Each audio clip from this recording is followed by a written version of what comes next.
Howdy, y'all. I am your host for today's episode, and you are listening to another set of previews here on the Playmakers Corner. For those who aren't familiar with how this goes, what we do is we look at a team from last year, look at their record, talk about what they did, maybe some things that went well, some things that didn't go so well, and just kind of recap some highlighted games. And then following that, we go ahead and talk about seniors who graduated in the class of 2022 for this season. And then we talk about some returning playmakers from last season and kind of project how this team is going to look heading forward here. So, without further ado, let's go ahead and just jump into this first team here because this is going to become more like common practice here and less warm up. So, the very first team and the only team that isn't really in the JeffCo area but does participate in that 4A JeffCo league basically is Grand Junction here.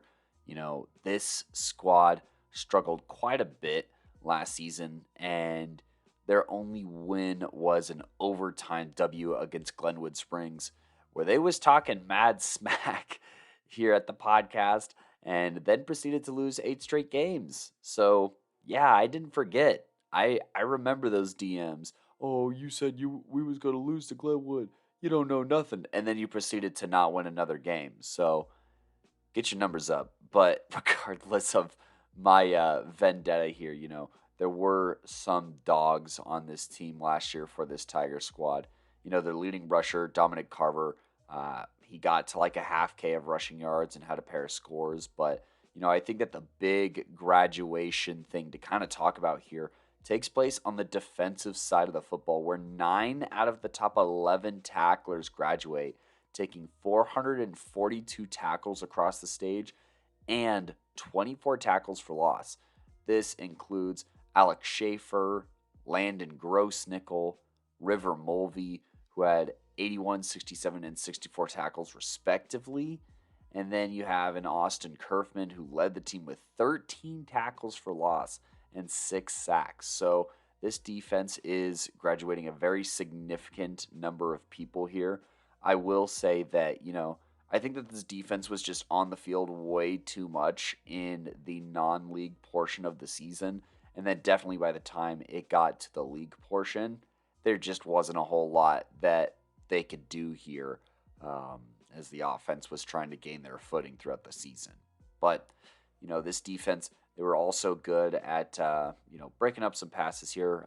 River, as well as Isaiah Bajacich and Aiden Lane, they all had interceptions and take half of the total. And then Gavin Walsh was somebody who also had 6 pass deflections. So, a pretty decent front seven and defense all around. I mean, yeah, it's not ideal to allow about 31 points per game, but when your offense is averaging 12 points per game, that's just going to be a tough ask of whatever defense there is. But, I think that the offense is probably going to take a step forward here. Probably their best source of offense and just playmaking overall was Will Applegate. He was the young source of this offense with nearly 1,200 total scrimmage yards, almost getting to 900 through the air and throwing 7 TDs to 7 interceptions, but added on another 4 scores on the ground. And, also on the defensive side of the football, where he was being asked to do the most, he recorded over 100 tackles and just appears to be the best athlete on the squad. And, this team is going to be ran through him this season. And, his favorite target from last season does return, so that's going to be huge for this passing attack. That's Tanner Rohrig. And, he posted 363 receiving yards along with 5 scores. Both, I'll say substantially for the most part, leading the way for this Tigers squad. And, the defense that played well at times this last year is going to be very inexperienced. So, I think that when we look at the window of wins here, the strength of schedule multiplied by the amount of graduating players and inexperience spells a potential 0-win season. Once again, with maybe a max of 2 wins. I think that those 2 wins could potentially come from one of 3 teams, potentially Glenwood Springs. And then you also have Mountain Range that I think is a winnable game, or Overland High School. But I don't think that it looks very good for them in league once again. And, we'll talk about some of the other league teams as well. But I just think that it's a little bit of a tough ask for a team that just really didn't show all that much last season and then graduates a pretty solid number of kids heading into this season. And yeah, they're going to have their struggles and they're going to have their work cut out for them for sure. But now we'll be able to be in the more JeffCo region here, talking this for a kind of layout here. So let's go ahead and jump into it with Dakota Ridge and talk about their season last year. Their defense was a little bit more porous than I had anticipated.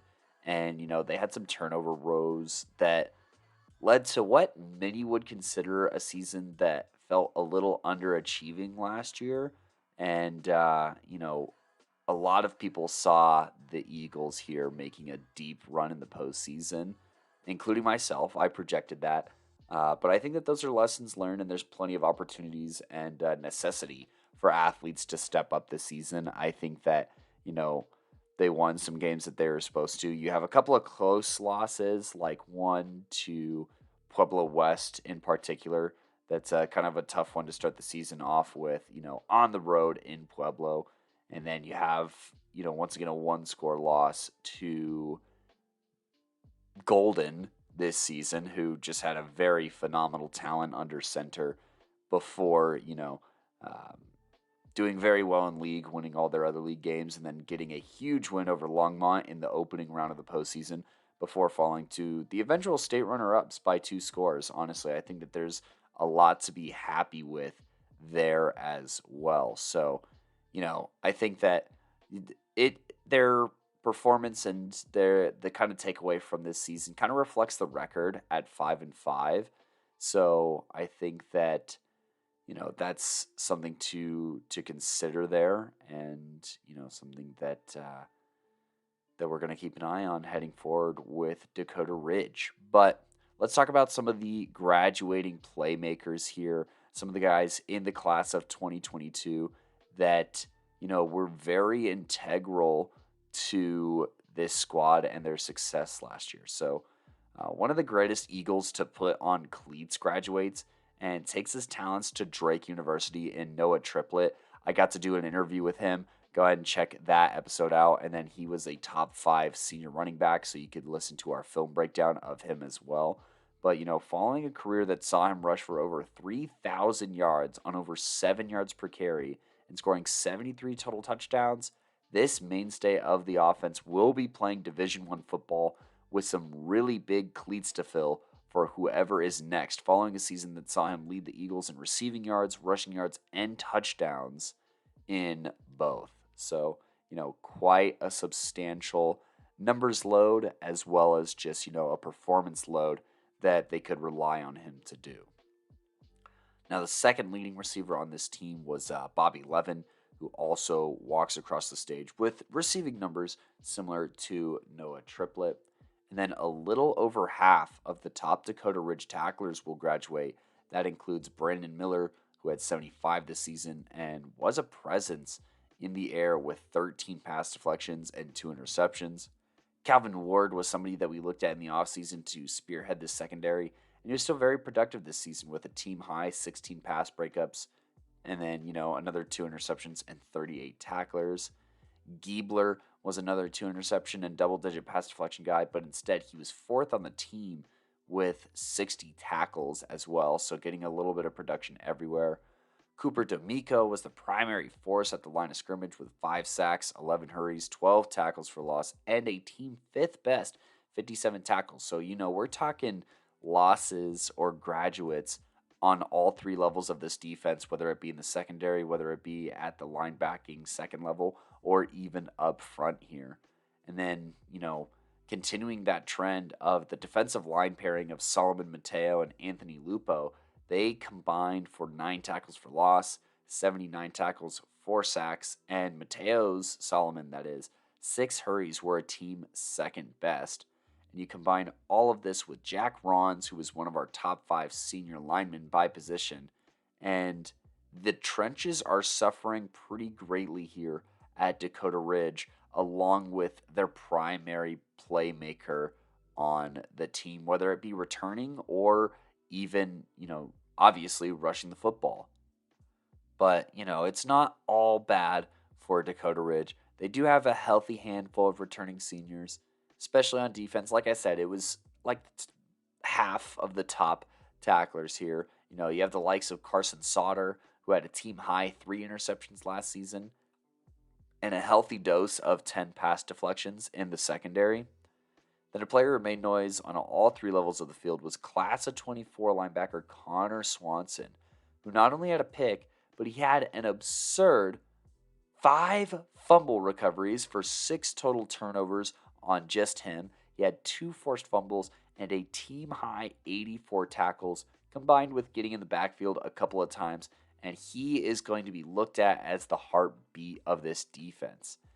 And once you combine, Connor here with Braden Cusick here, who had 63 tackles and 5 for loss his junior season, that was tied for the most from the junior class with the other guy who was Walker Mensch, I want to say, who's tied for second with 3 sacks on the squad with another junior lineman, Patrick Petroni, or Patron. So, you got pass rushing returning to the line as well. This was a squad that seemed to rotate really well. You have linebackers who, were flying over the field, batting passes and getting tackles.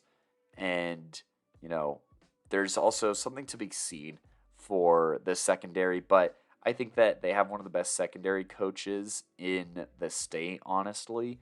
And, I think that this secondary is not going to take a huge step back with those who they did graduate. And then the big returner with volume on offense will be senior quarterback Blake Palladino, named captain this offseason. Palladino is somebody who is a rushing threat and then just has an absolute cannon to really stretch the field as well. But he might be making noise on both sides of the ball as he has been working out and training as a linebacker. But on offense, we know him as the dual threat with a big arm, but he will have to make strides in decision making as a passer for this team to make some late season noise. Now, looking ahead to the rest of this, well, I say the rest of, but I just really mean the 2023 Dakota Ridge schedule.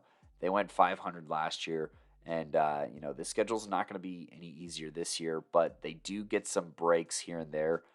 I think that one of them starts with just the fact of where the home and away games are being flipped. Pueblo West being a home game instead of a away game. I actually think that's a pretty big deal. Now, this, Pueblo West squad is going to be good this season. I don't think that it would be good to overlook that team. So, definitely keep an eye on that there before they do play a game against a Florida squad. And, historically, this is something that they have been able to do is get in a game in Florida. This one's against East River. They are a 5-5 team from last year. They did not make the playoffs in Florida, however. So I think that that's something to note. But I think that this is probably a winnable game that they have, followed up by Mesa Ridge and Rampart, and then Chatfield for their non-league games. So they replaced Columbine with East River. I think that that's going to be for the best because even if they lose to Pueblo West to start the season, there's a very good chance that I think that they start 1-1, and combine that with definitely a win over Rampart. I think that we're looking at 2 to 3 wins in these opening 5 games. I'm not so sure about competing against Chatfield this year. Chatfield is very stacked. They are returning a lot of players, like I'll talk about later in this episode. But, it is a rivalry game, and Dakota Ridge has to be hungry after having not beat Chatfield their last 2 meetings, both between the regular season this past year and then when Chatfield was in the playoffs. Dakota Ridge did lose to Chatfield the year that they eventually became state champs, leaving a lot of big what-if questions for this Dakota Ridge team that hasn't quite broken through that playoff barrier here. So, and then, they also play Broomfield, So, I want to say that they go 3-3 in this department here before heading into league against Bear Creek team that is returning some very solid playmakers here, and then Golden, Grand Junction, and Standley Lake. I think that they should beat Standley Lake this year. I think that they should beat Grand Junction. And so then the questions come against Golden and Bear Creek. And Golden, I'll talk about them in just a second here. But, they did lose they lost their MVP from last season. I mean, so did Dakota Ridge, obviously. But, I just don't know what this team is going to look like at quarterback and if, the coach that they have was successful for, you know, the squad that they had with their quarterback or otherwise. So, I'm probably going to defer to Dakota Ridge here and trust the coaching staff that I'm just more familiar with.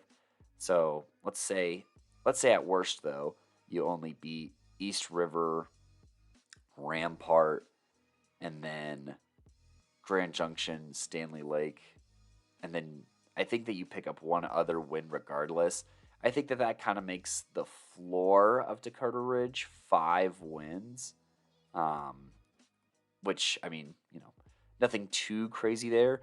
But let's say, you beat Pueblo West because you're playing at home. You beat East River in Orlando, Florida. You go down to the Springs. You get a win over Mesa Ridge and then Rampart with like a 4-0 start. Then let's say you drop the next two to Chatfield and Broomfield, especially with Broomfield being in Broomfield. That crowd gets really rowdy, so that's going to be a tough environment to play in and whatnot. But then, let's say you don't beat Bear Creek, or you go 1-1 against Bear Creek and Golden anyway. You get 5 and then 6, 7 wins between Grand Junction and Stanley Lake. Both games that I think that they should win, especially historically with their dominance over those programs these past couple of years. I don't think that that's too much to ask for. So we're talking about a window of wins between 5 and 7 for the Dakota Ridge Eagles. But let's talk about more in depth their league rival here against Golden, who, had a bumpy start out the gate going 1-2, but, then got a much needed win over Denver South, heading into that 1 point loss to Palisade. So, you know, they're still struggling a little bit out the gate. They're 2-3, but then they proceed to win every single game they have for the rest of the season. Going undefeated in league, getting a non-league game scheduled against Adams City, and then ending the season on a win over Grand Junction before making the playoffs here and beating up Rampart pretty good, 28-0, and then almost pulling off a comeback victory over Montrose here with an interesting onside call that kind of concludes the Demons season to Montrose in the postseason. But by all means, this season was a success in their first year without Yanacito, but a lot of seniors contributed. The obvious one here is the Portland State commit Giselle Riley Jr., who ran and threw for over 1,500 yards and a combined 36 touchdowns. He kept plays alive with great scrambles. He utilized fantastic bursts of speed to move the chains and rip off long gains. And he single-handedly brought them back into games and was the premier playmaker on this squad. And that's why he's, in a position to play Division I football. And then 2 of 5 receivers to catch for over 200 yards will graduate, and Dominic Petavoli and Johnny Myers. Then you also have Cole Quircioli. He didn't rush for a ton of yards, but he was second on the team with 7 rushing touchdowns. And then if you combine that with Johnny Myers' 2 rushing scores, that makes for 28 rushing touchdowns who accepted their diploma last year. Woof. It's tough when it's one player, but when it's multiple players adding up to just a ton of scoring, it's kind of debilitating. So, we'll see how they bounce back from that this year. They also have on the defensive side of the ball Nick Campanelli, who was the leading tackler with 92 this past season. But, fortunately for the Demons, he'll be one of only 3 players in the top 9 of leading tacklers to graduate. But, on the flip side of that, you do have the pass rush that's taking pretty heavy losses here. Of the 15 sacks from last season, only 4 are returning. And of those leaving is leading pass rusher Joe Dixon, who recorded 4 sacks this past season. And then not only was Hayden Carbone fourth in tackling, but he notched a team high 6 pass deflections and a fumble recovery. So a little bit of everything kind of graduating here. But, as far as the players that are coming back, there are some assumptions that we can, I think, pretty safely make, such as the fact that Luke Chevalier is probably going to be, the focal point of this offense moving forward. He had a team best, second best, I should say, 694 rushing yards, and then had 5 rushing touchdowns as well, with a ton of carries to go with it. And I'm not positive if this is who the Demons will be rolling with, but the only other player with pass attempts last season was Kalen Hufford. He was 21 of 36 with 2 scores, and 2 interceptions. Not a bad effort from a sophomore in all honesty, but not a huge sample size to kind of project off of either. Then you have Montre Strickland. He was an All-State honorable mention at offensive tackle last year. He's going to be making it back. Mason Labrie led the team with 3 interceptions and was second on the team with 5 pass deflections. He'll be returning back. Ridge Schaefer was the leading tackler that wasn't a senior with 81 tackles. And the third guy on the list, Jonathan Wheeler, makes a return as well. And then, another young guy who contributed was Noah Limback here, who, was a sophomore stud, and he was 5th on the team in tackles. He'll be making his return to the defensive trenches here. And so for this window of wins, I think that there's some important things to note here, like the fact that this offense averaged about 30 points per game with a great talent under center, but I'm just not sure if they'll have the same big play ability next season here without Giselle Riley. And it's no disrespect. It's just one of those things where it's unproven at this moment. And so, it's one of those things that I kind of have to see before, I go, wagering the house on their season and whatnot. So looking ahead at this schedule here for the 2023 season, I still think that this Golden team is going to be successful. I think that they've made a pretty big cultural change. They do open up the season in a 3A opponent against Green Mountain. This Green Mountain team did graduate a solid amount of contributors and playmakers in being one of the 3A heavyweights. So, I think that game should be Golden's, honestly, but it could be a little bit of a toss-up here. Silver Creek, that should maybe be a dub for Golden, but, maybe a little bit up in the air as well. Ponderosa, I don't think that they beat Ponderosa this year. And, Denver South, that is a team that did graduate pretty substantially, but also brings back a very heavy defense and run game, which kind of spells controlling the clock here. And so I think that the experience will give Denver South the win there. So potentially 2-2 heading into their game against Palisade. Palisade, they did graduate a pretty solid number of seniors this past season, and especially like emotional leaders and whatnot. So I'm going to defer to Golden to actually avenge their loss to a 3A squad. But if this defense isn't ready to go, they're going to have the same problem. If they lose to Green Mountain, they probably lose to Palisade, which sounds like a slippery slope that I'm already opening up 2 losses in their window for wins and maybe having them enter 1-4 entering league play. But I think it's very possible. And with Bear Creek returning their quarterback as well as some key skill position guys, I think that they could be looking at a pretty bad hole here before having a chance to get a dub against Stanley Lake. I don't think that they beat Dakota Ridge again, but I do think that they beat Adams City and Grand Junction here. So I think on the low end of things, you're probably looking at 4 wins for the Demons here, but I just don't know if I see any higher than 6 wins here. I don't think that you beat Dakota Ridge. I don't think you beat Ponderosa. I don't think that you beat Denver South. And then Bear Creek is going to be a really tough win to pull out, in my opinion. But, we'll see what the quarterback play looks like. I could be just knocked back on my tush and, the Demons just become this kind of place where quarterbacks really go crazy and, are provided a system to succeed. But I think that has to be shown to me first before I just buy stock in it. So we're going to say a window of wins of 4-6 for the Golden Demons heading into the 2023 season. Now it's time to talk about the Gators here of Standley Lake, who rode a very fiery 5-1 start, including very big wins over 5A squads like Westminster and North Glen, and then only a 1-point loss to another 4A playoff team in Skyline to, start their season. But they did lose their last 4 contests to playoff teams. They lost to Golden, got shut out. They lost to Heritage, almost got shut out.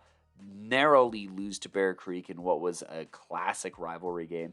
And then they just get drubbed by Dakota Ridge before losing in the first round of the playoffs. I thought that they could potentially pull off the upset. I thought it was still a competitive game, 32-22 here. But, I think a huge part of their success last season was these 2 graduating brothers in the Stout brothers of Blake and Max, the super stout brothers here, who are heavy hitters in this running offense, especially Blake, who went for 1,158 yards on almost 10 yards per carry, and finding pay dirt 11 times, with Max Stout himself finding 4 rushing scores. But Max was way more of the defensive Stout brother. He had 85 tackles, which was second best on the team, and 5 tackles for loss. But Blake was still a contributor as well, with 48 tackles and 4 tackles for loss. So these guys just getting it done on both sides of the football was very important for Standley Lake, and they will both be graduating, which is a pretty, not only is it solid volume, but it's just great athleticism leaving the door and the ability to kind of make up for certain plays by, just being a better athlete than whoever was across from them. They were great to watch. I got to watch them in that Thomas Jefferson game where, they were both just going ballistic. So, but speaking of the defense, though, they will sorely miss linebacker Jackson Fowler after he led the team with 113 tackles and a pretty absurd 5 fumble recoveries to complement his 3 forced fumbles and interception. He was definitely a truly a do-it-all kind of cat in the middle there for the Gators. Then you have Cannon Frost, who is critical on both sides of the ball, leading the team in interceptions with 4, pass deflections with 5. He was second in tackles for loss with 13, third in total tackles with 82, and on offense, leading the team in receptions, yards, and TDs with a 25-476-5 split. Overall, Standley Lake loses 9 of their top 13 tacklers, and more specifically, 4 of their top 5 tacklers, and any defenders that notched double-digit tackles for loss, like Luke Root, who led the team with 16, Hayden Falong, who tied for second with 13, and led the team with 6 sacks. And even their top 6 tacklers and tackles for loss all graduate, and not a single person who registered a sack is returning to the rotation this fall, which is just not good news. Combine this with Aiden Peak, who is another member of the secondary, who won't return after a 2 interception, 2 pass deflection, and 2 fumble recovery season. You're just losing a lot of versatility on both the offensive side of the ball, but very importantly, the defensive side of the ball for a team that I thought performed pretty well on defense. Their average splits were around, scoring around 25 points per game and allowing, 20-ish points per game. So, and I think that the big play ability that they use to, beat up teams like Monarch and beat on teams like Thomas Jefferson and Grand Junction, where they were just able to rip off really long runs and force really big turnovers, that's not going to be as dynamic this year. And so momentum-wise, they're just going to have to remain a lot more consistent and a lot more patient on both sides of the football. And I think that starts with Braden Smith, who was called into the fold under center. And while he struggled, I think that there was experience to be had since he had an 8-to-8 TD to INT ratio.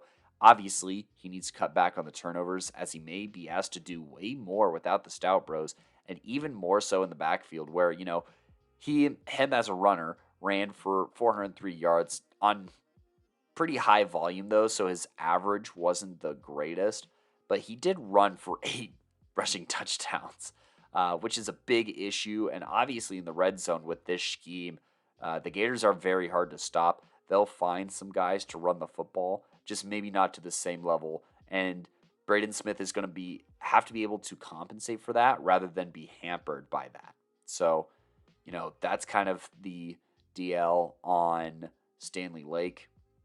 For the offensive side of the ball, I mean, you do have Liam Graham, who almost reached 300 yards and had 5 rushing touchdowns as well as only a sophomore. So he'll be very solid to bring back, as well as his contributions on the defensive side of the ball as a sophomore, where he led the team or was tied for the team lead with 5 pass deflections as a sophomore.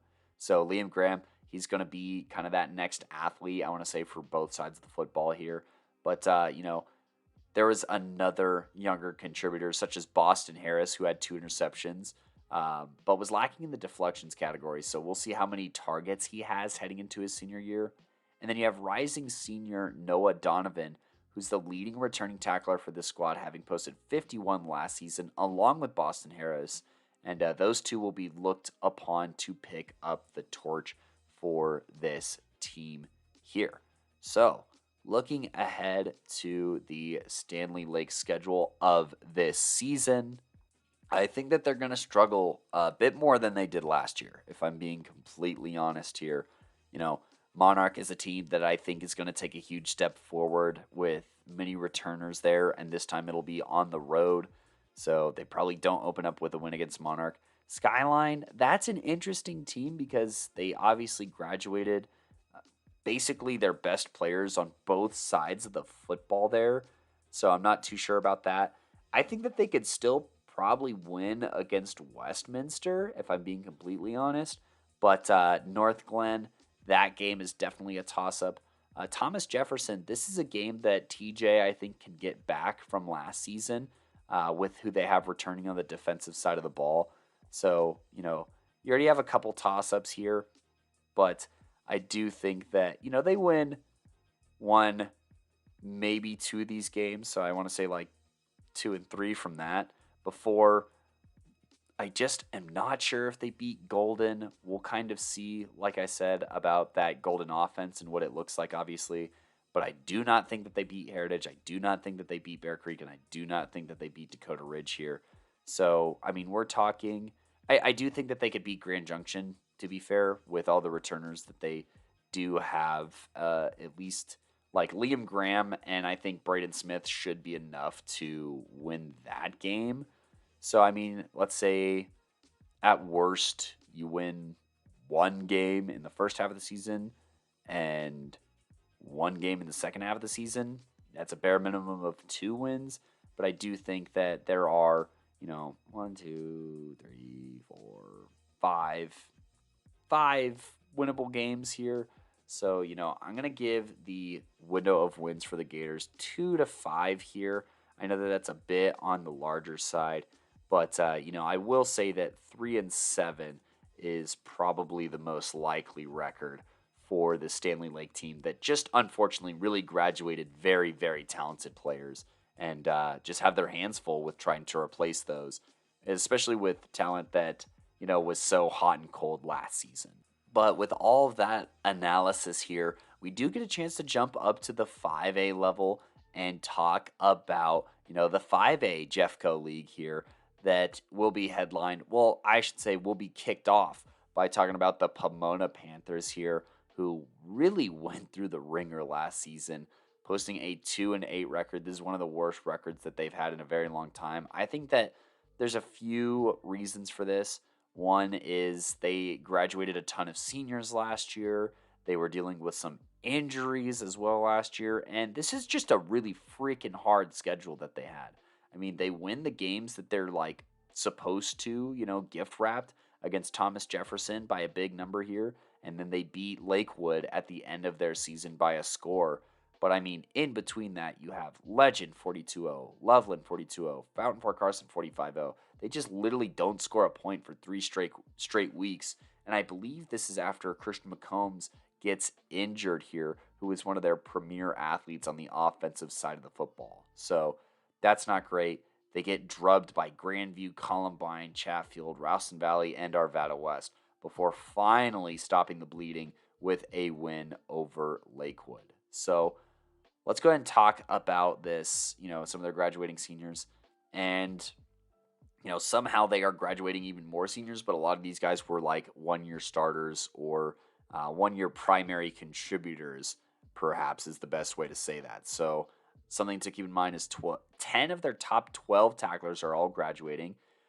Fletcher Gleason with 52 tackles, Gabe Aguilar with 50, Zeke Jojola with 48 tackles, all being at the top of the leaderboard.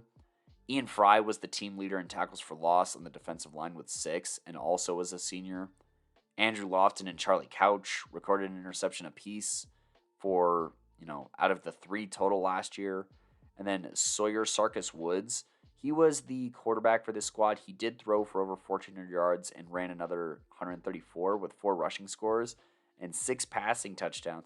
But a ton of interceptions and not a ton of experience at receiver hurt the squad when Christian McCombs, who also was a senior, had basically a season-ending injury early in the season. So lots of bad luck and tough luck for the Panthers here, but they will be returning some very young talent here who got experience last year on varsity thanks to, a number of injuries and just that graduating class. So, this defense, they had some young contributions with the likes of sophomore Noah Sanchez's 4 pass deflections and 48 tackles, 29 of those being solo, by the way.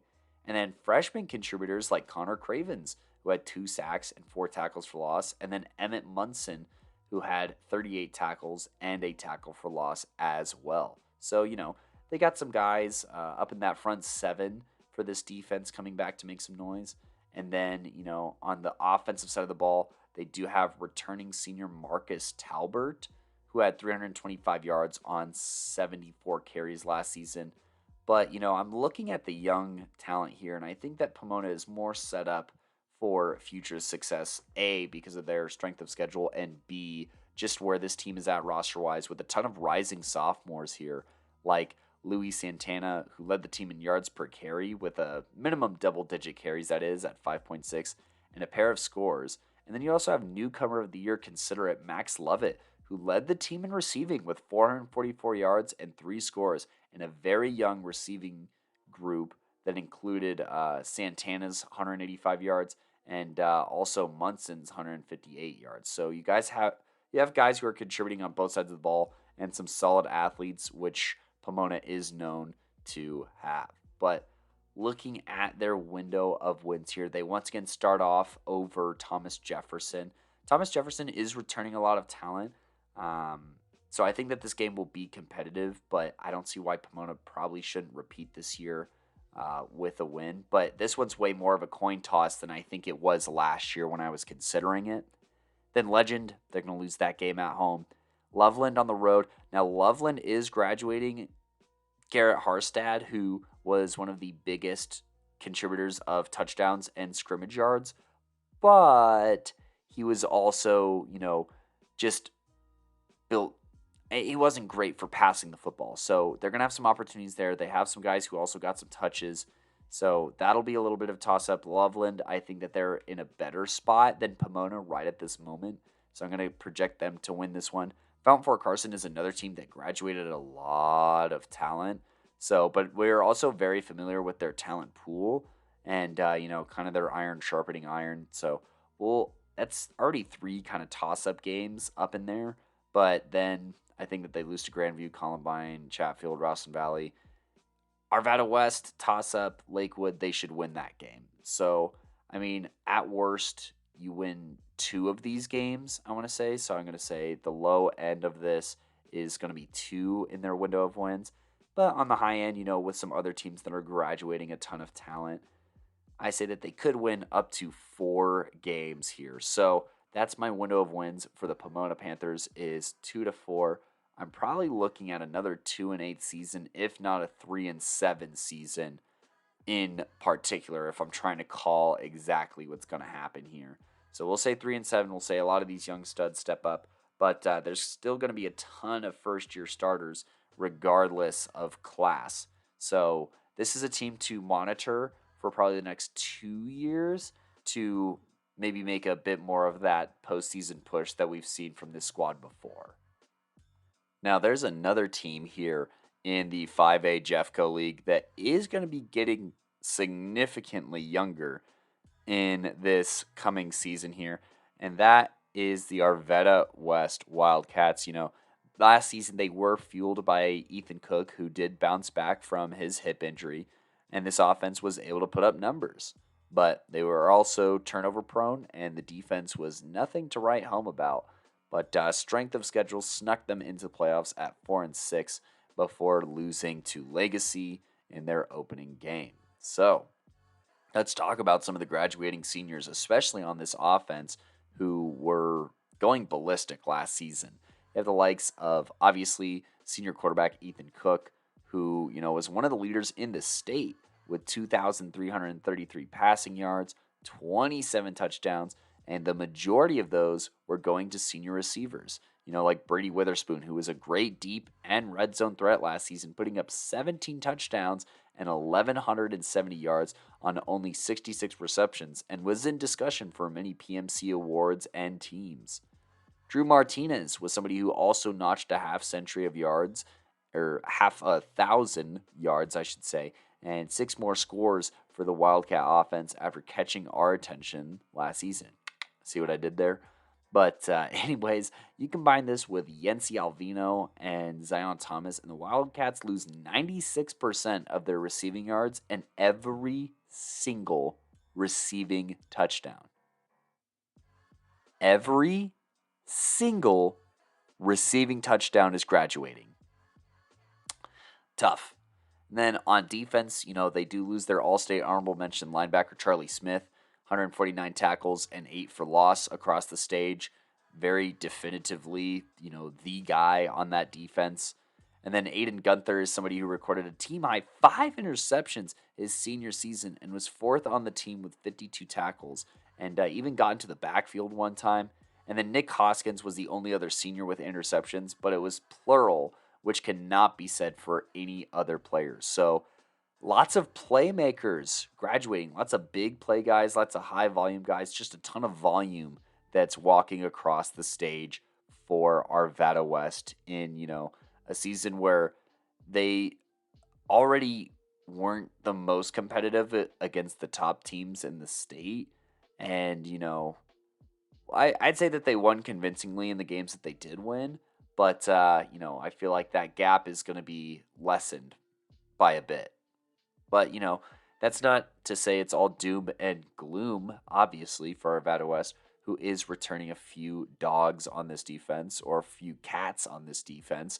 And Vincent Vigil, he was an absolute beast for this defense as only a sophomore, tying for the team lead in 8 tackles for loss, and, having 78 total tackles, equally contributing in solo and assists.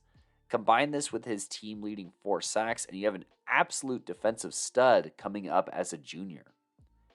Tegan Shantz was a junior last year, and he recorded 5 tackles for loss along with 68 total tackles, which was good for 3rd best on this team. Cameron Meyer was another junior who notched a few sacks and tackles for loss to boot with 41 total tackles. You combine this with Cooper Greason and Chris Rosner's 5 and 6 tackles for loss, and that's a lot of backfield disruption from a few players to hopefully improve the Wildcat run defense that was very susceptible last season. I look at the likes of the Fossil Ridge game and the Cherry Creek game where, those teams could kind of run at will against this squad. So they got to be able to buckle down on that. All these guys got to be able to, ramp up their size and physicality to not allow that to happen. Then you look at Jordan Hamblin, who as a sophomore had 31 tackles, 3 tackles for loss, and then led the team in pass deflections at 4 at the cornerback spot. So he's great in the run game here. Then fellow sophomore Tate Deal notched 3 pass deflections as well. And then tied for second on the team with 6 tackles for loss was a freshman, Jackson Pyatt, who is 6'1" and 190 pounds with incredible lifting numbers that makes one think he's bound to take a big step next season. Now, another freshman who was a dog last year and was recognized, as a newcomer of the year candidate and whatnot, was Adrian Samala here, who was the leading rusher on offense and, had solid lifting numbers as well, looking at this offseason and whatnot to complement his 7 rushing scores and 628 yards, which is very nice to give stability to whoever's under center next season. And, we would have to assume here at the podcast, along with watching over the offseason, that, the starter is going to be, somebody who did at least record snaps last year, and that was, rising sophomore, I should say, Logan Duhacek here. He, had only 8 pass attempts last year, but I mean, he's 6'3", 200 plus pounds, and, it makes him stand out at the offseason workouts that he's attending. And, I think that there's still plenty of questions, but I think that this is a very good foundation to be building off of here, especially, because a lot of the receivers that he is going to have are also going to be on the younger side and are going to be players that maybe we haven't heard before. So, this Arvada West team, per usual, is very talented, but with even more young talent coming in from the middle school level, is a team to probably look out for in the next couple of years because experience does matter. This season might be tough. They have the benefit of playing a Thunder Ridge team that also graduated quite a bit, but I think their top end talent is just a little bit higher. But then they should beat Boulder. Horizon, I think that they have more talent than Horizon, but Horizon has a new coach, so we'll see what they do with that. I don't think that they beat Cherry Creek. Fossil Ridge is another team that I know graduates quite a few, but once again, I think that the talent that they have coming in as, returning playmakers is a bit more established on the offensive side of the ball. So Fossil Ridge probably wins that. Chatfield probably wins. They should beat Lakewood still. Columbine, they probably lose. Pomona is a very winnable football game, and then Ralston Valley I really don't think is. So I want to say that they win at least. They win at least 3 games, and they could win as many as 5 probably. So I'm gonna give the Wildcat window of wins, the wow here, a window of wins of 3 to 5 for this upcoming season. But I would not be surprised if this team a year from now is a contender.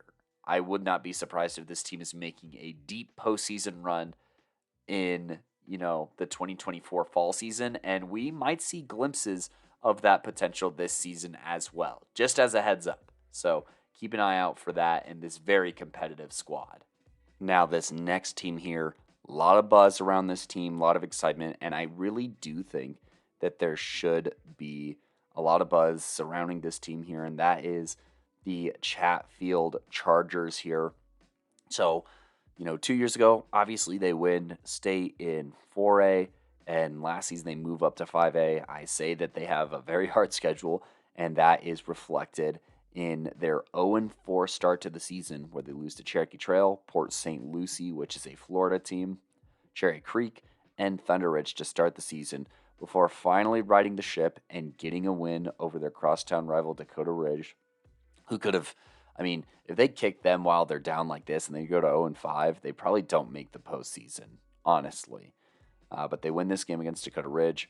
They get huge, or I should say solid wins against Arvada West and Pomona before a huge win over Lakewood. And then they have a 1-touchdown loss to Ralston Valley. The playoff bracket's kind of already set at this point. But they lose that, and then they get just blown out at home against Columbine. And so, this team, a little bit of a mixed bag, obviously winning games that they probably should, but losing games to contenders and not being particularly close. They have all this before heading to Boulder to play Fairview, who is 9-1 at this point in the season, and Chatfield's coming in 4-6. I got to be at that game, and the lights go out, like the entire stadium, the office, the lights go out for a good 30 minutes, maybe even 45. I'm not sure, but between 15 to 40 minutes, the lights are out, and both teams go back into locker rooms, and Chatfield comes out and they finish the job against Fairview, getting a 28-20 win, and then they fall to Ralston Valley in the second round. Ralston Valley, obviously, going on to make the semis. So, all in all, I think that there's a lot to celebrate that year. I think that with a new coaching staff, obviously there's a lot to be excited with Chris Roseholt and his guys. So, and they've just continued to improve that coaching staff this year. And, I think that there's a lot, once again, to be excited about for Chatfield. And I think that they're going to take a pretty significant step forward heading into this fall season. Not to say that they didn't graduate anyone important, though, because, the most notable graduate was probably second team All State defensive lineman Sam Ayers, who led the team in sacks, had 6 hurries, and a team best 10 tackles for loss in only 9 recorded games last season, and was a physical force on the line that won't be so easily replaced. You also have Dakota Balderston, who reached almost 70 tackles and found himself wrapping up the ball carrier 7.5 times in the backfield and was second on the team in sacks with 3.5. And, his versatility showed up in the pass game with a couple of pass deflections and an interception to go with a fumble recovery. They also will be graduating Cole Roybal, who is versatile with an interception, 2 forced fumbles, and 7.5 tackles for loss with 66 total. And then all this time, we haven't got to mention Cade Thomas, who led the team with 138 tackles last year, 5 in the backfield, and was the heart of this defense. So basically the defense getting severely impacted by the graduating class of 2022 with Roybal, Balderston, Ayers, and Thomas, all guys who were important and, have been kind of a part of this Chatfield rotational defensive formula here for the Chargers the past few years. But let's go ahead and talk about the returning playmakers. This offense should be exciting this year with the passing game. Not only is this a returning playmakers, but sometimes this is also a new or transferred kind of thing. And they did hire Coach Thomas to maximize an offense. He's the passing game coordinator. And, they have all their receivers who caught over 100 yards are returning to the fold, with Yannick Moat, and then on the highest scale, Drew Rollman and Landon Mueller, who combined for over 1,000 yards. And Rollman led the way with 7 scoring touchdowns here. So they have a very strong returning receiving core. And then an athlete who is amongst the best receivers and the leading rusher on the team was sophomore Brock Narva, who nearly had 2,000 total yards with 848 on the ground, 593 through the air, and another 535 returning kicks and punts. Narva has been a playmaker since the moment his feet hit the field, and I cannot wait to see what creative ways his talents are going to be utilized this season as he continues to put together a very solid high school career through only his first 2 years, and his junior year, he should really be popping up on radars of colleges by now. But all the focus of these skilled guys, is further amplified by incoming senior quarterback Jake Jones, who is productive as the guy in a full season of offense, this past season. I say the only reason I say that is because his sophomore year, when he does throw that game-winning touchdown in state, he does not have a ton of reps passing the football to that point. He was, arguably cold, one might say, because of how much that this offense ran the football with that McGatlin scheme, obviously. And then, with that Wildcat quarterback that they had, Jake Marshall, I want to say was his name, who was just very physical out of the backfield and went on to play at Chadron, combined with, Mason Lowe, Brock Narva, all that stuff. So, Jake Jones, he finally got a full season at the helm, throwing for 1,896 yards, 18 touchdowns, only 5 interceptions, and, also getting that full first start in a playoff game. He has a win under his belt. And then he also, like I said, has the championship experience with the game-winning touchdown a few years ago. But a lot will be asked of him if the Chargers want to compete this season. So it'll be up to him to answer the call then and there. Now, on the defensive side of the ball, I know that we talked about a few guys who graduated, but there's also plenty of contributors who are returning. I'm looking at Avery DeWeese, who, had a ton of hurries with 7. And, if he can convert those into sacks, that'd be great. But honestly, it's also positive that, the hurries are there anyway, just to force the quarterback's hand sometimes. And it's not like Avery didn't make plays in the backfield. He had 8 tackles for loss and was second on the squad in that, along with his 83 total tackles being second best as well. Now, Reed Narva, he was a sophomore with 6 tackles for loss and a team fourth best, 72 total tackles. No idea if there's any relation. But, moving on, Benjamin Weber, he was, or I guess Avery was second best for his class, maybe, because Benjamin Weber was actually second on the team with 88 tackles, and 2 of those were for loss, while also disrupting the pass game at the safety position. He had 12 total pass deflections and an interception. He was the team leader in pass deflections. And then, hey, the goose is on the loose here. You have Shelp here, who led the team in interceptions with 3, and then notched another 8 pass deflections here for a secondary that stood tall against passing offenses last season and should only take a step forward in the right directions here. Then you have guys who had a ton of pass deflections in Ethan Finnefrock and Dagan Myers, who are both juniors, combining for 18 total pass deflections, and Myers also notching the team's lone blocked field goal. And last but not least, sophomore backer Riley Sudeth was responsible for 6 pass deflections last season, utilizing a towering frame and reach to break up passes here. So let's go ahead and talk about what to expect out of Chatfield this season and maybe some things to get excited about as we discuss the 2023 fall schedule here. So obviously, I think that even looking back to last year, there's some games that Chatfield gets back that they didn't get last year. Like there's games that the end of season Chatfield would have won that beginning of season Chatfield did not win. But they do start off with an out-of-state game against Taylorsville in Utah. This team played in 6A but didn't perform particularly well. They won their first 2 games before losing the rest. They were competitive in most of them.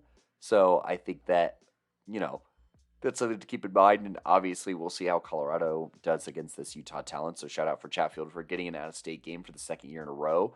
But, I think that they should probably win this Taylorsville game. I think that they should beat Cherokee Trail to start this year. They should start off 2-0 before facing off against Cherry Creek. This will be an awesome game, in my opinion. I think that there's a lot to look forward to with these 2 teams. But I will, for now, give Cherry Creek the slight edge before I think that Chatfield should beat Thunder Ridge. I think that they should beat Dakota Ridge as well, Arvada West, Pomona, and Lakewood. So really, I think that they should have their total win total match their regular season win total by probably week 5, if not week 6. At worst, they go 4-2 to start this season. Then, looking ahead, obviously, getting those wins against Arvada West, Pomona, and Lakewood in league. But their other league opponents is where it's really important here. Ralston Valley, that is a team that, I'm going to talk about here. These guys are contenders. Columbine, these guys are contenders. Obviously for very different reasons, but both of those teams, you're going to have to be able to compete and beat these teams here in the regular season if you want to truly be a contender here. Now, I think that the talent is there. I think that the coaching is there. They just have to go get it. But, I am probably going to say that they end up going, I don't even know, because Columbine is returning a pretty decent amount of talent, but the defense did take a pretty decent hit. So I'll say that Chatfield maybe beats Columbine. Maybe they go 1-1 out of these 2 games. I don't want to call which one, but they should win one. There's a chance that they obviously lose both. But, I think that on the low end, this Chatfield team should win 7 games, if I'm being completely real with you. And, maybe, at worst, they win 6. And then at the top, I think that they still lose 2 games at the season. So we'll give them a window of wins of 6 to 8. But they do have a chance to be a very high seed in the postseason here. and really have a chance to compete for a title. I do think that they should be given the contender label, but, we will see. Only time will tell, and we'll see what changes are made with the addition of new staff this offseason and how that will impact the play style for the Chargers. But this next team, we already know what they're going to do this year. You don't have to talk about play style changing because they're going to do the same thing and they're going to do it well, honestly.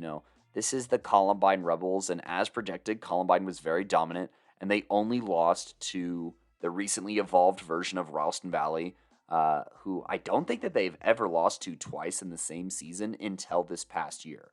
So they're going to be hungry this year. But I mean, look, they still had a 10-2 season with, going 9-1 in the postseason. They had a comeback win over very similarly built Rock Canyon in the postseason after having a bye in the first round. So, and then they took care of business. I mean, when they won big. They won big and they won brutally, honestly. So outside of their 3-point loss to Ralston Valley in the regular season and then their 3-touchdown loss to Ralston Valley in the postseason, not a lot to complain about here for this Columbine team that, you know exactly what you're going to get. This is not a box of chocolates. This is open package that you buy every time at the store. So for Columbine here, look, they're going to lose production, but I have faith in their ability to replace it with their talent pool and their coaching. I think that a great example of this is, at the tailback position, before it was Marquayne Taylor graduating this year, it was Seth Cromwell 2 years ago. So, Marquayne Taylor, he had 1,487 yards and 26 touchdowns last season, but there's already guys in the wings that are ready to go. Now, other graduated seniors, I think that the more concerning part maybe is that Caden Butts and Alex Cook were both second-team All-State linemen that both graduated. So, they're losing some of their big guys up front that make their running game so strong. But, after winning the Broncos Offensive Lineman Challenge, that kind of restores the faith in it because they are just huge there at Columbine, and they always have a very imposing, intimidating offensive line. On the defensive side, they also graduate Peyton Wainwright, who is a very solid hybrid player, notching a team's second best, 75 tackles, and a team leading 5 interceptions with 4 fumbles recovered using great IQ and instinct while always being around the ball and ready to make a play. I mean, 9 turnovers as one player is just ludicrous. And, he was somebody that we looked at for like a top 5 seniors or top 5 linebackers kind of list, just because he really was a do-it-all kind of player all over the field, flying all over the place, and very, very, very proficient in pass defense. Speaking of pass defense here, Cannon Burkar is somebody else who's graduating. He was second on the team with 3 interceptions. And then you have a combination of Aiden Lowther, Sam Schrader, and Tyree Trusty, who all had over 30 tackles this season. And to be even more accurate, 8 of the top 9 tacklers graduate, including Washington State commit and top 5 senior on one of our PMC position lists, Rocky Shields. Now, the starting quarterback from last year graduated, but this position he'll be replaced. So, anyways, let's go ahead and talk about returning playmakers here. Even though their defense is graduating a substantial amount, they do have their leading tackler from last season in James Sillison here. Last year as a junior, I want to say he had 92 total tackles. And then you're going to have 2 guys who might be playing both ways here for this Rebel squad in Mason Moreno and James Bassinger here, who, found ways to contribute on the other side of the ball last season as James, a sophomore, and Mason, a junior, both had about close to 500 yards out of the backfield and 7 touchdowns with a handful of tackles and pass breakups on defense between the two of them. They both have great speed and football movement and looked even more impressive in some of their offseason work that we were able to see. I think that they both have gotten faster. They both have gotten bigger, especially James has bulked up, but still has maintained or even improved his speed, honestly. And both of them are just phenomenal athletes that I think are going to be asked to run the football with the loss of Marquayne Taylor. Not as the primary back, but they will be asked to run the football. And they'll be asked to force turnovers on defense, which is something I think both of them can do. James great instincts, one of the best safeties, if not the best safety in his class. And then Mason Moreno, definitely somebody who's athletic enough to play a plethora of positions on the defensive side of the ball. So we'll see where he ends up full time this next season, maybe even playing something similar to that Peyton Wainwright role. But back to, the returning playmakers in general, they do come back with tight end Spencer Howell, who led the team with 4 touchdowns entering his senior season. It's always good to have a security blanket in this play action offense, especially one at the tight end position. But the most notable incoming senior, I would say, is Josh Snyder. He led this team in all-purpose yards with 1,764 and had a ridiculous 8.3 yards per carry in this offense last year. He'll be the workhorse back, and, should he remain healthy, he'll put together probably close to a 2,000-yard season after notching 12 rushing scores last season, and he's somebody who got banged up his sophomore year. So I know that he's determined to really get his feet on the ground and, put it to him, and that them is any opposition in the way. So, and then as a quarterback, you aren't asked to do much for Columbine. And Reeve Holiday was able to throw 4 touchdowns, no interceptions last year on great completion percentage and limited time. So he should be able to do much the same should he be named the starter. Now, let's talk about the window of wins, my projection here. Look, they went 10-2 last year. The year before that, they also had a very successful season going 9-4, and that was considered arguably a down year for them, I'd want to say.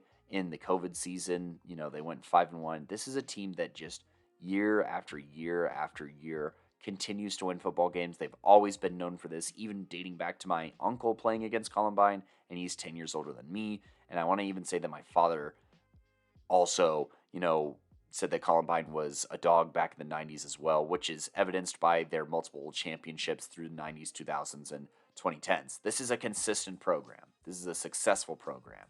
And they're going to continue to be, especially because their non-league schedule is not, these teams are not good. Mullen, they're going to destroy Freedom, which is an away team in Florida. They're going to win that game. Cherokee Trail, this poor young Cherokee Trail team is going to be put through the ringer in that game.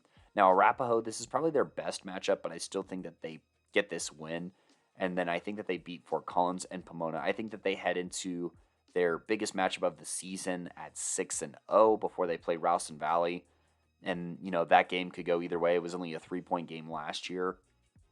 But, between that and then Arvada West, Lakewood, and Chatfield, at minimum, this team wins 8 games. At most, they win 10. So, it's going to be boring when I say over and over again that, this WOW is 8-10. With more of an emphasis on 8 and 9, I think that it's probably more than likely that they go, I want to say 8-2 this season. I'm feeling 8-2 from Columbine, but like I said, would not be surprised with 9-1. Would not be surprised at 10-0. They're going to be one of the top seeds in 5A again this year. But this next team has not been one of the top seeds in 5A in quite some time, and this year is not, I'm not going to say it's their year to turn that around. That is the Lakewood Tigers here after going 0-10. There's nothing to really see here in last year's recap, honestly, as they were just one of the primary punching bags with one of the hardest schedules in the state, combined with a lack of talent, just leading to a season to forget. Real quickly, seniors who graduated, this offense is losing depth at every single position. Like up front, on offensive line, their starting quarterback in Nico Mancha, their lead back in Vince Martinez, who is probably their most notable contributor with 900 yards from scrimmage and 5 scores. Their leading receiver in Newton Taylor, who had all 7 receiving touchdown receptions and almost 800 yards. They will need a fresh batch of one-year starters to try and right the ship on the offensive side. And then on the defensive side, 6 of the top 7 tacklers graduate, including leading tackler Dart Gilliam after posting 86, with 57 of those being solo, by the way, which is pretty bonkers. And this was followed by 3 more seniors in JT Harris and Seth Douglas, who led the team in tackles for loss. And then Luke Brunner. Brunner, while also being up there in the top tacklers, had 2 interceptions and a fumble recovery for 81 return yards. So, Not only are there turnovers that need to be replaced, but big play capability off of turnovers that will need to be replaced as well. Now, looking at returning playmakers, they do have Odin Johnston, who had 38 tackles and 1 for loss last year, who returned to the fold this season on the defensive side of the ball. You got Diego Cordova, who tied for the lead in interceptions with 2 in only 6 games. So some health should really improve that.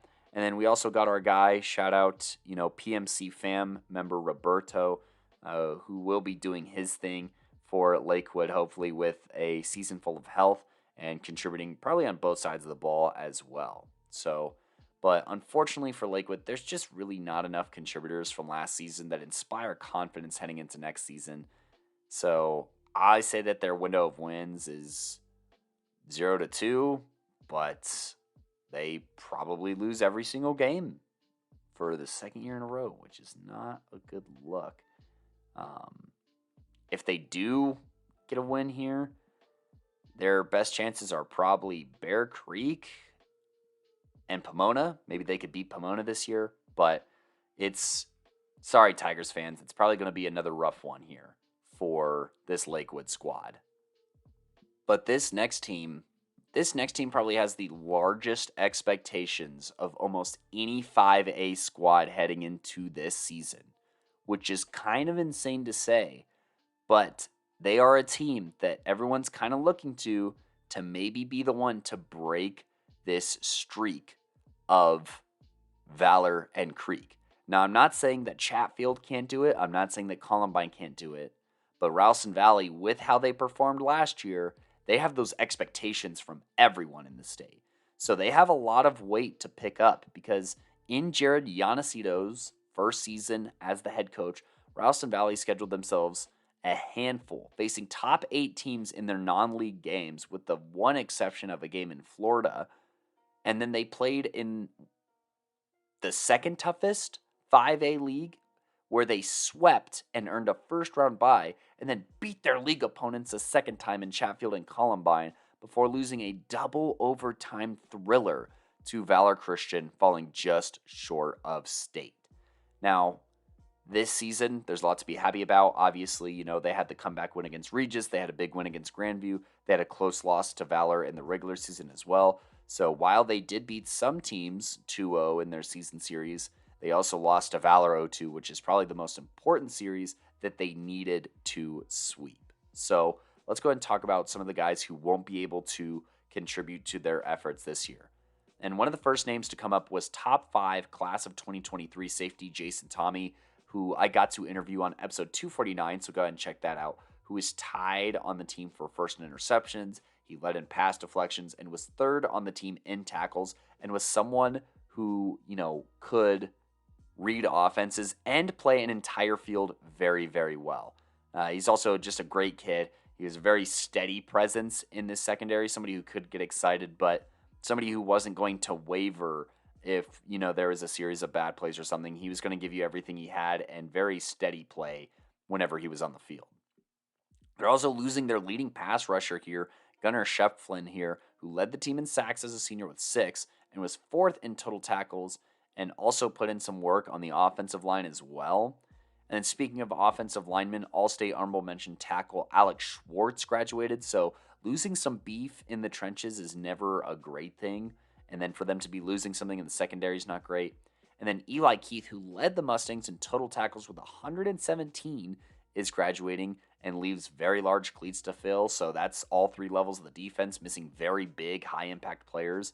And then they also lose an absolute 2-way beast and Playmaker of the Week recipient in Diallo Benayo here, who was the leading rusher with 1,280 yards and 16 rushing touchdowns, but was also 6th on the squad with 73 tackles. So they're losing consistency on the ground, they're losing steadiness up front, they're losing a safety in the back end, and they're losing a great, solid linebacker here. So what's up with the confidence in Ralston Valley, and why are expectations so high? Well, despite losing 5 of their top 7 tacklers, they will return half of their top 10 tacklers, with the likes of George Patterson, who is tied in tackles for loss at 6 for the team lead, and was someone who, despite only getting to the quarterback twice, had a nice set of 9 hurries, and, with some speed and closing work, could still have a great impact in the pass rush game. You also have incoming senior Jack Moran, who didn't have the most impressive total tackle numbers, but was effective in the pass rush with 5 sacks and 3 hurries, both of which were second on the squad. So, despite losing a pass rushing presence, they still have pass rushing at, you know, at will. You also have Tyrese and Laird Johnson, who are the only non-seniors in the top 5 tacklers, as they combined for almost 200 tackles, spearheaded by Laird's 117, and Tyrese found himself in the backfield an additional time for a tackle for loss.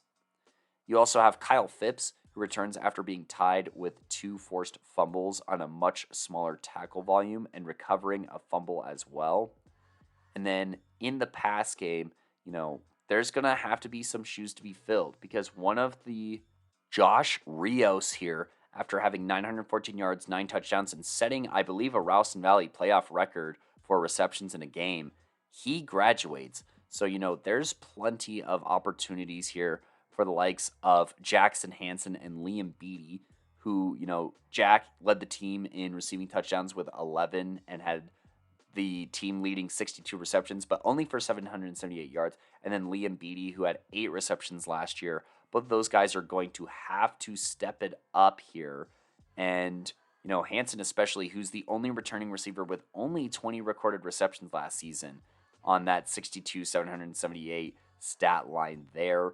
And then Beattie, obviously, with no other person having more than 5 receptions, is going to have to step up. But both these guys were very important, not only last year on offense, but also on defense. They both had 3 interceptions. Liam was only a sophomore doing his thing and looks to be even more dynamic in the defensive secondary with the work he's put in this offseason. And then Hanson, like I said, not only had 3 interceptions and all those touchdowns on offense, but he also had the most total turnovers with 2 more fumble recoveries. So Hanson's return, means even more with the return of one of the best of class of 2024 quarterbacks in the state in Logan Madden, who last year threw 24 scores to 8 interceptions and notched another 7 on the ground, and is looking to take Ralston Valley somewhere that they haven't been yet, and that is state. Now, I look at this upcoming season here, and this is not going to be without its trials. I think that part of their motivation last year was to test themselves and push themselves and be ready for the postseason. And the perception is that, but it's even dialed up a little bit more here, because they're going to have to show that they have the tenacity to and know-how to hang with some of the best in the state. And, they're replacing their one out-of-state game with a Mountain Vista matchup, making this one of the hardest schedules in the state. They got Mountain Vista, they got Cherry Creek, Grandview, Regis, Valor Christian, all 5 non-league games, playoff teams from last year. And then, 3 of their 5 league games are against playoff teams last year as well. So the only wins that are promised here are Lakewood and Pomona, but this is a good team. Ralston Valley, I think that they're going to beat Arvada West. I think at worst they split between Columbine and Chatfield, but there's a chance that they win both of those games. So I'm just going to say 4-1 in league on the safe side. And then, I think that this Mountain Vista game, oh my God, that's going to be lit. Same with the Cherry Creek game. They might be Cherry Creek's non-league loss this year, in all honesty. I do think that they're a bit better than Grandview, honestly. On the offensive side of the ball, I think that they just have a little bit more balance. Obviously, we're still looking for a running back there. So Regis Jesuit, that's going to be a tough game, but I think that that's a game that they probably win this year. Valor Christian, that's another game that's going to be a huge toss-up here. But, I think that overall, I don't want to say who, but I think that they win 7 games here. But I also don't think that they win more than 8, because this schedule is just so friggin' hard. Even if they go 6-4, I would not be surprised by that. So I'm just going to say a window of wins of 6-8. But, I would love to be proven wrong and for them to go 9-1 here. 10-0 seems impossible with this schedule. I mean, to face both teams that were in state, to face 2 other teams that made it to the round of 8, I want to say, to face a team that had the leading passer in the state last year in 5A, to face Columbine, to face Chatfield. This is going to be tough. this team is going to be the most tested team heading into the postseason. Because I'm calling it now. They're making the postseason, but they will be the most battle-tested team. Let's see how scheduling works out for them, because this team's going to be beat up heading into the postseason, mind you, so they could really use a first-round bye. So they have got to perform in the regular season to make their postseason a little bit more manageable.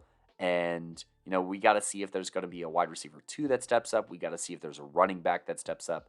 But, I think I'm sitting at 7-3 for this Ralston Valley team, or 8-2 specifically. But like I said, 6-4 wouldn't surprise me, and anything more than that would probably surprise me a little bit here. But Ralston Valley, they got the quarterback, they got returners on defense, they got the pass rush, which has been shown to be a part of the formula.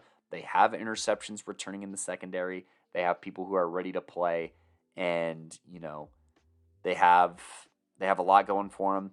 They have returners on the offensive line as well, which I think is important to note. But we will see if their running game will keep this team balanced, and we will see what Jared Yanacito has up his sleeve, and if he is a coach that can get this team with state and title expectations and hopes to the promised land for a chance to compete here. But that wraps up this episode of previews here. This is episode 272. And just once again, I got to talk about Grand Junction, Dakota Ridge, Golden, Standley Lake, Pomona, Arvada West, Chatfield, Columbine, Lakewood, and Ralston Valley, covering most of the JeffCo area on the 4A and 5A level. So thank you all so much for tuning in. Be sure to check out all of our season previews that release on Spotify, Apple Podcasts, Google Podcasts, and basically anywhere you listen to podcasts, as well as on YouTube. So be sure to check all of those out on the YouTube as well. Go ahead and subscribe to us while you're there so you get notifications on when we release new stuff. Or be sure to, like, follow, or flag whatever you have to do on the podcasts themselves to get notified as well. If that's not really your thing, you could also just follow us on social media, where we got fun graphics on Instagram, Twitter, Facebook for all of these squads here. And, we'll be continuing to preview multiple seasons here. I'm personally going 5A through 1A, basically, with a couple of 3As interwoven through there. So just be sure to stay tuned for all of my season previews here first. And then, Coach V and Gideon will also have season previews coming out. So like I said, follow us at Playmaker Corner on Twitter, or Playmakers Corner on Instagram, Facebook, and then on TikTok as well, where we're going to have, mini synopsises of our, or synopses, I'm not even sure, of our season previews. So, I think that there's a lot to be excited about for this upcoming season, where I think hopefully the parity is at its best this season following the three-peat of Creek. Obviously, tons of respect to that, but I would love to see things a little bit different here. And it's up to these players and these athletes to make that difference and change the narrative that we talked about in our 5A mediocrity episode, which, if you haven't listened to that, be sure to give that a listen and understand the problems in 5A football and how there's potential for that to change this year more than ever. But I've been your host for this episode, Kodey Stoffer, and peace.